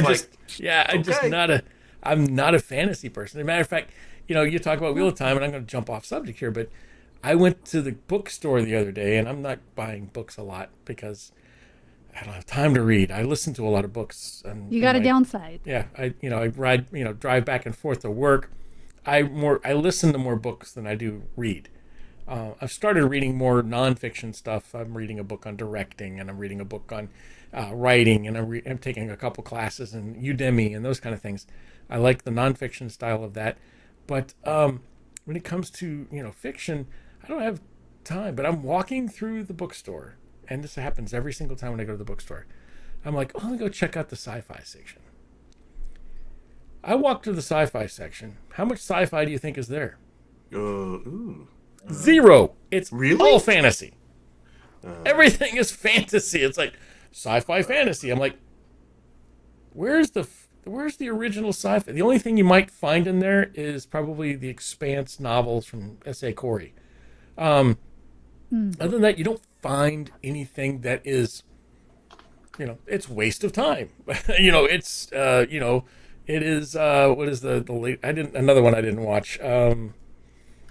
Winter is Coming. Game of shows Thrones? that Game Game of Thrones. I didn't watch any of that either. Me neither. I'm I not was seeing like, Game of Thrones. I don't have time to waste my. I want science fiction. I don't want fantasy. And I started fantasy books when I was a kid, and I think the reason why I got away from fantasy books as a kid is because they were the places, the elves they would name, and it was so and so, and the J.R.R. Tolkien stuff, and I'm like, I can't pronounce what's in this book. I can't connect to it, and that was always a downfall, and I would never read any fantasy books, and maybe that's why I don't like fantasy that much anymore, or at all. But I think you should have the reverse segment from Tiny Bean Tara. So she watches the movies and then recommends them. And you have the segment where like, I didn't watch this show, and here is why you shouldn't either. I think this could be a fan favorite. This could be a thing. That's a waste of point. waste Yeah, of the time. counterpoint of IFB. Exactly. Yeah. Just have balance in That's the force. it. Balance in the force. There we go. But So yeah, I like you don't have a whole lot of time to read, but I do drive a lot, and I do listen to. I So love I listen to audiobooks. pretty much all the Firefly audiobooks were great. I listened Oh, yes. to Yeah. all the Star Wars books. have you And read one that's- from the different point of view? Or listened to those yet? Yes, Those were good. There were it's so hard to follow because there's so many little stories. Yeah, but But they stick it's with all you. in order Yeah. of the movie. So if you haven't So- watched, if you guys don't know what we're talking about, it's like Star Wars from a different point of view. From the very beginning scene, they'll pick a character that's not one of the stars and give that person's story. Oh, book, yeah. That's a good book. It's really cool. And, like, for instance, in the, sorry, I'd hijacked you there, Calvin. One of the ones I enjoyed most was, it was the Empire Strikes Back from a different point of view. It was the Tauntaun person, the person who was taking care of the Tauntauns in the underground ice cave area has his story and how that plays out during that movie. So, but yeah, so I could do The that. Wampa even got a story in that. Yep, the Wampa even got a story in that. Exactly. Yeah. I was a bit worried you would be saying Jar Jar Binks, but you said No, Jar Jar was not. Actually, I got to find out if they have a different point of view. That would be interesting. I don't know if that one has one. I think they should. One of the things I always told Pete is like, let's make a Battlestar Galactica from a different point of view. And but you got to buy. It's once again, that's those things where if you want to make a story that you put up, you have to pay a specific amount of money to buy the rights to do that kind of thing. The IP, yeah. Which really does slow down the fandom, and I understand why that is. I know we do Fran and everybody out there that does fanzines, that does the fan fiction. They're not in it for the money; they're in it to make more stories. But those stories never get seen. Only our people like we have here. Wait, hang on, I'll do this. Okay, there we go. Only people we have here will get the opportunity to see those things, whereas people who are would like those kind of things, like, hey, I remember Battlestar Galactica back in the day, but unless we run into somebody, hear that ringtone, like you said, on there, hey, I noticed you had a ringtone for Battlestar Galactica. Hey, you're wearing a shirt that says, what the frack, or Battlestar Galactica or something, and you talk to that individual, which nowadays that's almost unheard of. Yeah. Talking to a stranger that's almost unheard of nowadays. I've got a lot of roller girl style shirts, and I'll run into somebody and I'll wear one, and somebody will like, hey, I'm on that team. That's awesome. Or you run into somebody there. So, you get the roller derby shirts or those kind of things. But, we don't meet up a lot of people. This is great that we have a forum here. Yes. It's always good to reach out to somebody else. But, it's fun. It is fun. And it's great to have a family that puts it Yes, together. the family. Family. You're my Thursday night family. You're not my. I have my strudel, and then I have my family. She'll kick my butt. And I'm if sure heard she me call her appreciates strudel. that. Yes. She doesn't watch this much, but if she does watch it, I'm in trouble. Right. Well, you and me both. We'll get an apartment together. My if Pop ever Tart, that my happens. strudel, my Pop Tart, my strudel, my ding. Shush, I can't say ding dong. That's definitely not the right way to go. My Twinkie, that's not either. But anyways, oh goodness. But okay, so who hasn't answered the questions yet? John, did you have a deck at all, or did you? No, he doesn't have a deck tonight. Oh, okay. He's just hanging out with us. Have to look forward to. That's about. That's much. That's it. For first of the year kind of thing. Well, he is a free man. So one of the things that kind of surprised me for this year, I surprised myself. One of the John Jackson Miller, Yeah, J.J. Miller. fantastic. Yeah. He is a fantastic author. We he interviewed wrote him once or twice, I think. Yeah. He wrote Kenobi. He wrote. He's written for Star Trek. He's done all these things, Wow. and he wrote a book. He did Batman Resurrection, and Batman Resurrection starts after it's an in between film. It's after the first Batman, but before the second one. And I wasn't even sure if I was going to listen to the story all the way through. And it turned out to be a fantastic story. And it gave you a different perspective. The Batman that I was hearing in my head was definitely not Michael Keaton. But it's not that I didn't like that Batman. The story was great. It felt more like the Batman, the Bruce Wayne from the animated series, because he felt a little bit younger. Because you know what Michael Keaton looks like, and the way it was written. And I would love to ask him that question: Is that the Batman you were writing to? Because for me, I listen to Star Wars books, and I'm like, can I really like a story without the Force or lightsabers? And this completely proved to me that I could. So. That's kind of where I was going. Is there something that just surprised you this year that you didn't know that you were going to like, or something that you expected to be This is going to be an unpopular opinion with the Marvel people. I was not really happy with, not even, I'd say the superhero movies. None of them wowed me this year. Not one of them. I burned out, yeah. And I was really disappointed. I think next year with Spider-Man and Avengers are going to be pretty good. Plus, DC Supergirl. So at least they're going to compete pretty well this year. So I'm looking forward to those movies. But Fantastic Four, I was really surprised. I'm like, but the I was looking forward. It was like a step back in time or a remake of Fantastic Four. You know what? I didn't have a problem with that.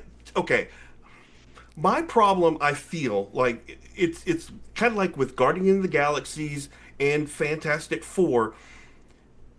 The reason that the sci-fi movies work so well is because they were kind of relatable. This was stuff that was happening on this planet, or even within this, solar system.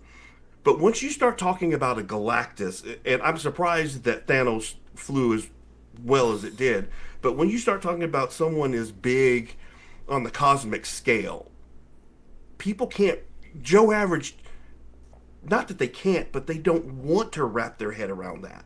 Mm-hmm. It's not the same as, you can't tell me that you wouldn't be driving down the street one day, especially like John, you in New York, you'd be like, man, I bet you Spider-Man could swing from there to there and not even have a problem.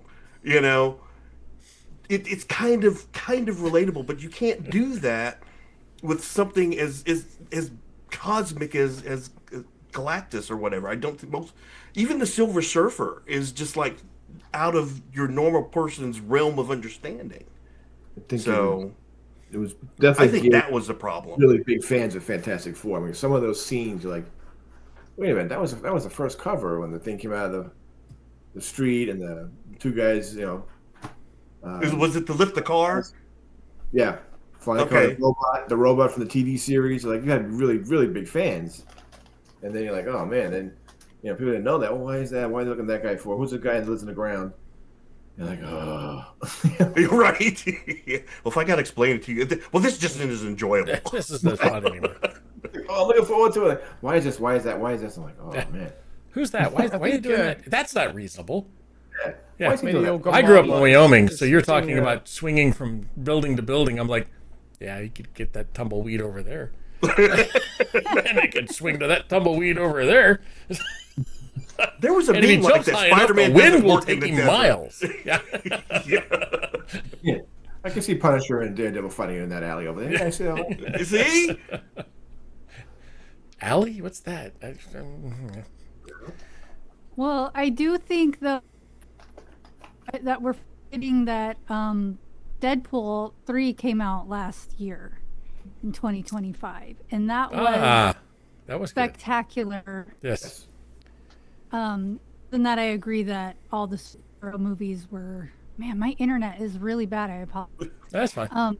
But I think all the other ones were failing. But here's the reason why I think they were failing, at least as far as Marvel goes, is they're gearing up to recreate Civil War more related to the comic books, which they weren't able to do previously because they didn't have the rights to, or Disney Marvel didn't have the rights to the X-Men, which was a huge part, like the main part of Civil War.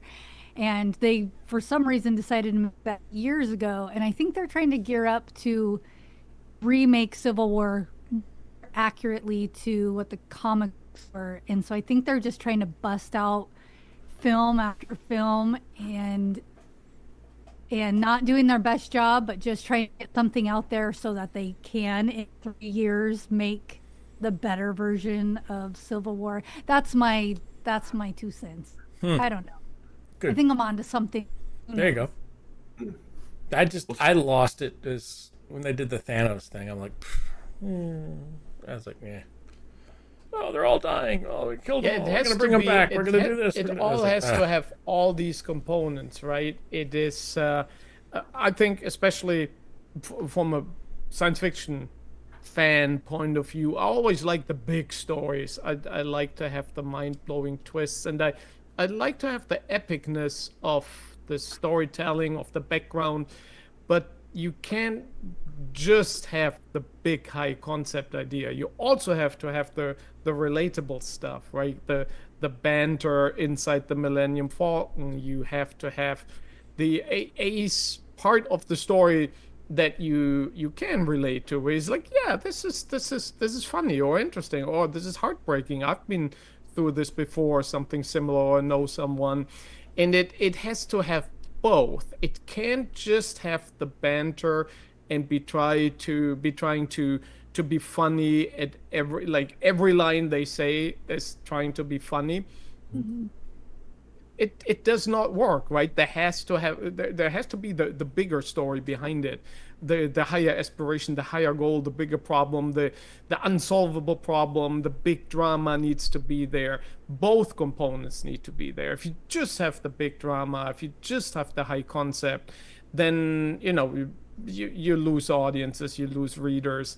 If it's, well, I guess for lack of a better word, too trivial, then it's also not good. You really need both, and it's typically good characters that sell the bigger story. And going back to, of course, our beloved Mothership of Galactica here, and something that Tipsy said earlier, it was this core group of friends that made it work. We all understand what a good friend is. That is not an alien concept. So you can see this close-knit friend groups of people who are quite different. And you might have this experience yourself, where your best friend is actually quite a different kind of guy than yourself. Not all the same interests, not the same disposition in general, but you have a few things that make the friendship work. In the guys on the Galactica, they certainly had this inner circle. Apollo was a lot more of a serious, thoughtful man than Starbuck, right? He was quite the opposite. But these guys were good friends, and you could recognize this. So you have this big universe around it, fantastic ideas, outworldly things but you can make sense of it because you're seeing it through the lens of something that you understand. And I think many times when you go back to why did I hate this, why was it a waste of time, is because you've been served only one of the components. You had the great ideas that did not connect on a human level, or you had it was funny jokes, but there was really not much to it. You need both. Yep. I think you're right there, and I think the magic formula for every book, movie, comic book, whatever it is if you can if the reader leaves with what's next, or if the reader is, wouldn't it be cool, or what if this happened, that's what gets the fandom talking. Hey, what if this happened, or could you imagine on this last episode? Could you imagine if wonder what that person was? What are the Bora? What are these people? Who are these things? Where did they come from? What are That's where you create. That's where you get in the minds of the fans. That's where you get in the minds and create that fandom, and you create universe in their own mind. Maybe it's based on the universe that you created as a writer or a director or as an actor. It's based on that universe that you created there, but you have given them the leeway to expand the ideas in their own minds and excite them about, what's next. What if this happens? What if I can do this? Star Wars does a very good job at that. It's been failing off a little bit lately, but they do a very good job of that because they have this huge universe that they can write into. They can create into. Now you're like, what did the little robot in the freaking like we just said for a different point of view. What? Oh yeah, from different point of view. Different point of view. Yeah, it felt like a lift-in universe. It felt like a universe that had more stories in it than you were being told on the screen, right? So when Obi-Wan first meets Luke and he has this throwaway line of, your father and I, we fought together in the Clone Wars. Yeah, and that was it. They just left it there. This is how we met.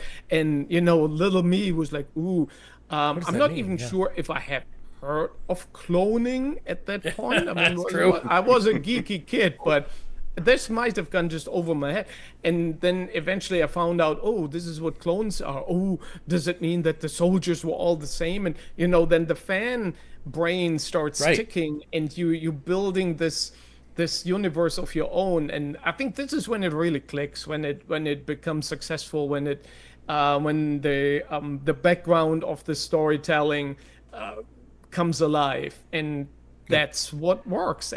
But these are critical components. It's not easy to put them all in, all with the right cadence, with the right mix. You can't have all backstory, right? There needs to be action in the foreground. You can't have all action. So it's a balance. It's not easy. This is why you create that universe, things endure over decades. Yeah, you create that fandom. Yeah.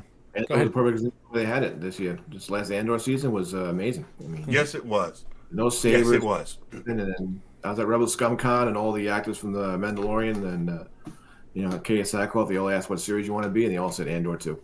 They all wanted to be in Andor. That was an amazing series. That was no sabers. Yeah, the very first season was like, I liked it. I liked the first one. So it's like, wow. Yeah, I will have to say that the first season of Andor, I was not a fan of, and it was my worst series until Acolyte. Okay, wow. Acolyte was just, and I guess that is low praise. Well, and the Acolyte had elements. They chose to go down the path of the Sith again, where they had the Witches of Dathomir or the Witches Coven as a story background where here's a group of people that can touch the Force in a completely different way. Why would you not want to explore that? Yeah. But yet they chose the safe route. Well, hey, we're going to do the Sith again. I mean, it just doesn't work. So, and then just killed it for me. Yeah, there was a lot of the Force Witches of Dathomir. Who wouldn't want to see like a whole thing about them? Yeah, I don't get it either. I think it was Endor. They just took the risk of there's going to be no lightsaber in it. We're not going to feed nostalgia. We give the fans the same universe, very recognizable, but it's all new stuff. And ultimately, I think this is the major misunderstanding of fandom, right? People look at people who make the decisions, look at people like us and think like, well, these guys, they always want the same, right? And then we give them the same, and then they complain. And if it's totally different, they also complain. So you can't really make them happy. And this is like how the myth of the toxic fan comes to be, right? So you cannot make these people happy. And maybe we're grumpy and old and you can, but I think you can. Because occasionally you find good stuff. There are, and I'm not affiliated with Apple TV, nor do I get paid for saying this, but they have a lot of great science fiction shows. Oh yeah, they do. And it's all new stuff. And every time you want to cancel them, they have a new show. And shit, I got more. And, so it's like I was getting ready to cancel it. And it's new. Yep. So you can still excite us. It is possible. We're the fandom is not dead yet, but yes, we want more of the same stuff, in the sense of we want to explore that universe you built further, but not in exactly the same way. Give us a new ship, give us a new crew, give us a whole new planet. Not everything has to be on Tatooine. And I like Tatooine as the storytelling, the place is nice, but not every show has to be there. Just pick a new world. You have a whole galaxy. What are you waiting for? And it's only limited by the imaginations of, in some cases, the writers, but a lot of the cases is fans. I think the fans should have some sway. And the shows that don't follow the fandom, the shows that don't see what the fans are interested in, the shows that don't have the connection with the fandom are bent to fail. Or they're bent to make a really bad show or movie until they figure out, oops, we went the wrong way. Because the fans, especially Star Trek or Star Wars fans, they'll tear you up. Yeah. They will just tear you apart. Yeah. They will they'll nitpick the crap out of something and badmouth it all day long. So and it's unfortunate, but sometimes it's not always about the almighty dollar. It's about the story. It's about the fandom. It's about the but it can be both. Yeah. Even if you are hardcore into, we do this as a business. This is a business. But the fan is the repeat customer, right? Yes. That's the person who watches all your stuff, talks about it, talks the family members into watching it, starts buying the endless collections that then eventually you have to abandon because the house is not big enough. Yeah. Where's the shirt that someone says, hey, I like that show. Hey, you ought to try this book here or that book there. That word of mouth sales is just as good as anything else, and it's gonna that helps get more people and involved. that's worth money. So it's actually not a clever business decision to completely ignore this. And the only reason why you make something that has a built-in fandom is that the fans are there, right? I would also appreciate if you try something brand new, like that has never been there before. Take that risk, and if it's well made, I'm open to like it. I'm not like, oh, it's not Star Wars, so I won't like it. No, I'm not like that. If it's a good show, book, series, whatever, Activates your if it's an imagination. interesting story, I'll like like I said, it. it gives you that what's next or what if. Characters, okay. Something new would be fun. Yeah, exactly. A lot of reboot. Not a reboot. Not a reboot. I think it's a There's our words for the new year. Not a reboot. Not a reboot. Not a reboot. Yeah. But I think Alien it's Earth, a- brand new fans too. People say, "Oh, what's Alien?" And they watch Alien Earth, and this Alien movie. Yeah, just watch all these Alien movies. So I got a lot of new fans too. So Yeah, that's John, you and I have to have a conversation about Alien Earth. It was a good show. I'm just saying. that was a great series. I was very It surprised. was good. You and I have to have a conversation about Alien Earth. Spaceballs is just coming out. Yeah. A combination of giving the fans what they want, giving the fans something they didn't know that they wanted, Oh, good. and choices of words. potentially what the rich guy behind the scenes is saying he'll pay for. So it's like a really delicate balance when it comes to making series. And that's why typically the books are better, almost everybody says with almost every series, the book was better, and that's because there's not the guy behind the scenes with the money saying do it this way. But yeah, it is that first two combination of what do the fans want and what do the fans not know yet that they want. Yes. That's where the magic happens. And the book is always better. Yeah. But, and I think, so I think the slogan for next year is not a reboot. And I think the slogan for next year also is look backwards. Reread some of your old things that aren't part of this world. I mean, in regards to my favorites are Logan's Run. Logan's Run and Planet of the Apes. Totally different movies. Totally different movies compared to the books. Yeah. So much better in the books wise and things like that. So go back and read some of those older things or listen to them. You know, find something, a new niche. Find something that's going to excite you. Find something that's going to be make you ask what's next. Check out new books. Check out Bert's books. Can't wait to see Jacqueline, what you come up with. Book wise. I think it's something that it's something you have to educate yourself. You have to do something yourself. You can't just stay stagnant in your universe. You have to explore others. You need to look in the past to find something new in the future. So there's another one of those great things. We'll just throw that one out there too. Yeah, write that down. Write that one down. Look at the past to see what's in the future. But it's been great. Mediocre. We lost any. Has anybody not answered any of the questions so far? Were we good? No, even if they haven't, give them a reason to come back, and we can talk about it then. Definitely. I really appreciate everybody coming on. This has been a great New Year's, and it's so exciting that we get to look forward to another year. Last year was great. Last year was fantastic.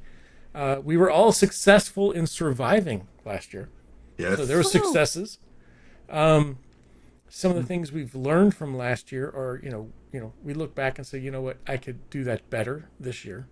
So we'll find something that was in last year, look back and see something and say, you know what, I'm going to try to do something better than I did last year, this year.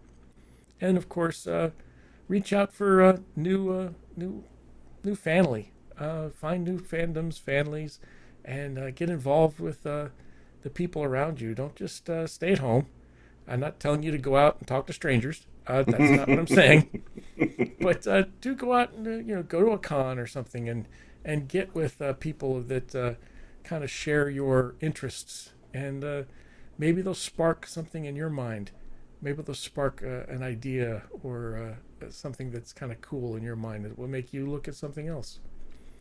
But we really appreciate you all being here. Thank you, Mediocre, for coming. John, Anytime. Bert, Jacqueline, this has been a fantastic year. We look forward to what's coming next year. IFB has got some stuff coming up. I look forward to getting more involved with some fandom stuff. I look to start writing. I look to do more writing pieces in the new year. Always wanted to, but just never had slowed down. And then, of course, in my opinion, I think the next year will be a year of reflection in regards to what's important. Always look at what's important that this, from last year to this year. What's something you want to carry over from last year to this year, but you want to put more importance on it. You want to put it more in the forefront of your drive, whether it be family or maybe fandom, or maybe it's that project that didn't get done. Maybe they didn't build the pool like they said they were. Right. But look forward to do that. Do the thing. That's right. Do the thing. Go build something. Right? Or go read something, or go talk to someone, or go do all of the cool things that we're able to do in a free society and in such a grouping of, there's so much stuff out there that we can get involved in. Find your niche, find what's good, and don't forget to come back here. We're here every Thursday.